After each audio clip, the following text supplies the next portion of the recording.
Oh, yeah, there it is. On the follow. 0 is back in the scoring column. And that got this place going. Oh, come on. JT pumps it, shoots it, sticks it.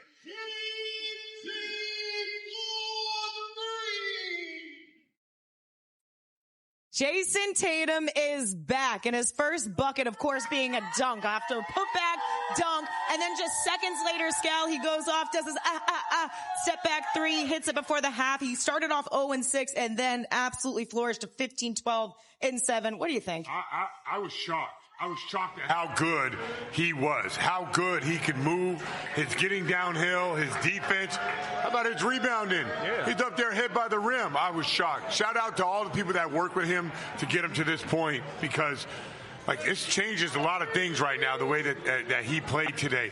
We look such bigger, more athletic, and it's going to be tough for people to stop us. We're going to learn a lot about this team this week. And more dangerous. And look at who thrived in this game. Peyton Pritchard thrived. Remember, the last 2 out of 3 games, he had 0 points.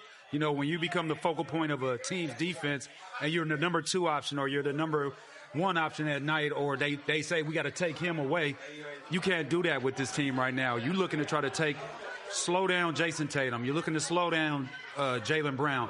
Then Derek White, he flourished tonight as well. Sure. Kada went out there and balled out. I thought we did a great job moving the ball. We moved all night.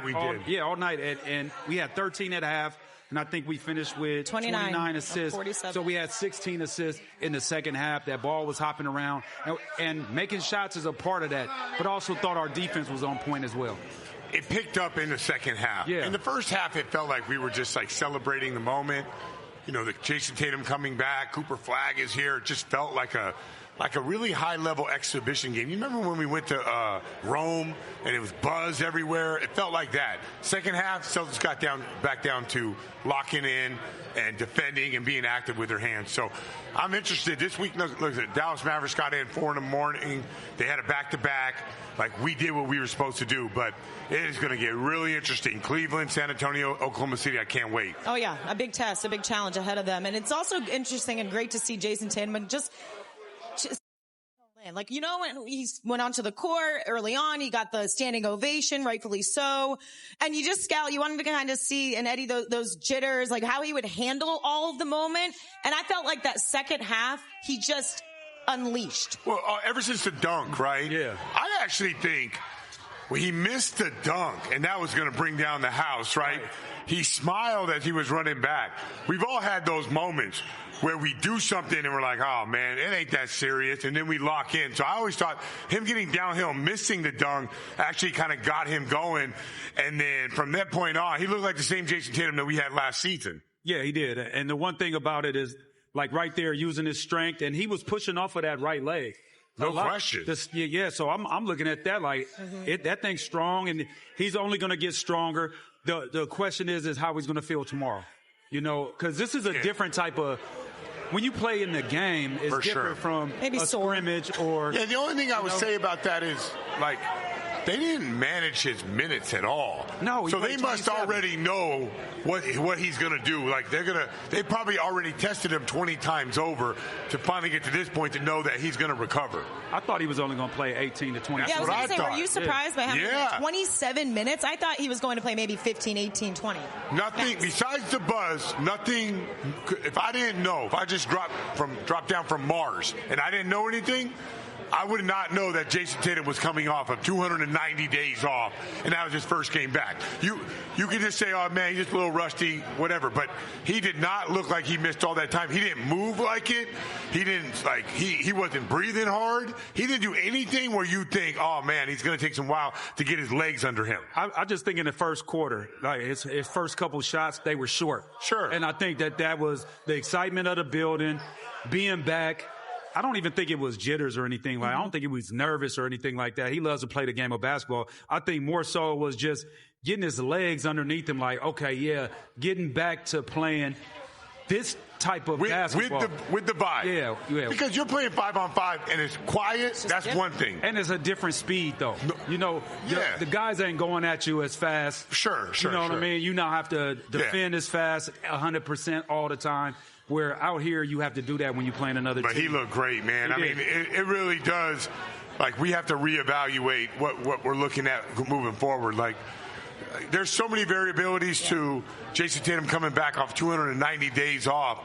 But the way he looked today, it's just a matter of this team just, like, hitting their stride, finding their roles, figuring out their identity, but they were tough. Yeah, a credit to his crew. You know, we talked to Drew Hanlon ahead of this. A credit to Nick Sane and credit to his head coach and JAYSON Tatum, of course, but Joe Mazzulla. Let's get down. Don't forget Mommy. Brandy did her thing, man. She's number one. You saw the docuseries. Saw the docuseries. Credit to her as well. Let's get down to Joe. The coach's press conference is presented by Amica Insurance. It's the exclusive auto, home, and life insurance partner of the Boston Celtics. Here's Joe.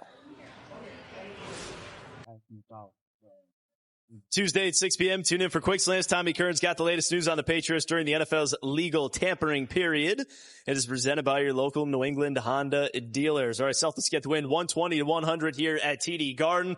42-21 on the season. He also had a big night from Peyton Pritchard coming off the bench in this one. 18 points, 7 rebounds, 6 assists. And he joins us now here on Celtics Postgame Live. Peyton, let me just start with, how did the offense feel tonight? How did the whole game feel tonight? Adding JAYSON Tatum into the mix, how did things flow? I thought it was great. Definitely had kind of like a playoff environment type of feel, energy in the building. So that was a good feel. And then it's obviously great to just see JT back and playing and being back out there with us. Peyton, what's happening is E-House. Before the night, 2 out of the last 3 games, you had 0 points, right? So what was your mindset coming into the game tonight? And what were you doing? Did you do any extra shot work, or did you watch extra film? What were you doing to prepare yourself for tonight and have the game that you had tonight? Honestly, getting out of this like mental fog I was in.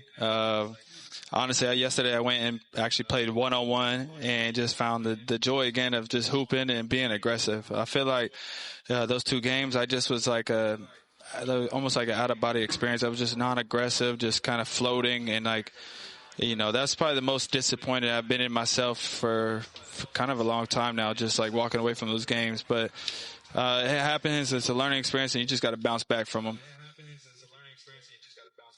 Peyton, before the season, you were one of the few who were just like extremely confident that this team would not experience a drop off despite the changes, despite not having JAYSON out there. What gave you that confidence, and how rewarding has it been to see it through and now be adding JAYSON back to the mix?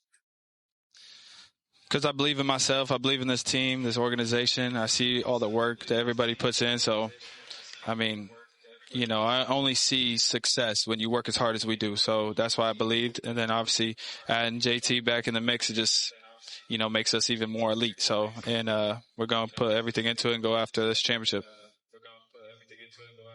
You brought up the energy in the crowd. You could feel it right from the jump. I mean, even when you guys were shooting around, the lower part of the arena was just full of people that were excited about this game.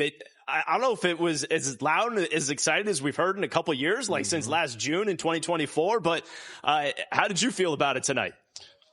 It definitely felt that way. Kind of gave you like, when we won the championship, that first game back, when we got our rings, kind of similar atmosphere. So even for me, my first couple of threes, it just kind of like the energy of the crowd, it was just kind of jittery. Just like it didn't feel right coming out of my hands, but like that was just because of the emotions and the crowd energy. It was definitely special, but I'm glad we just we started flowing, and especially in that second half, we started rolling. P, how big is Cater for you guys down low? He's been balling out. He's been cleaning the glass up. He's been getting block shots. He's been doing a whole lot of things. And, you know, Sacramento gave up on him. He got that left-handed over the right shoulder. He got his right hand over the left shoulder. He finishes at the rim. How important is he to this team? He's sitting right next to me now. I'm going to have to, you know, pump him up. But that's the last thing we need to do with him. We need him to keep working, because there's so much more potential with him. Like he could be so good. But he is obviously good right now, and he's making the steps in the right direction. But like the future is very bright, because he could be so special.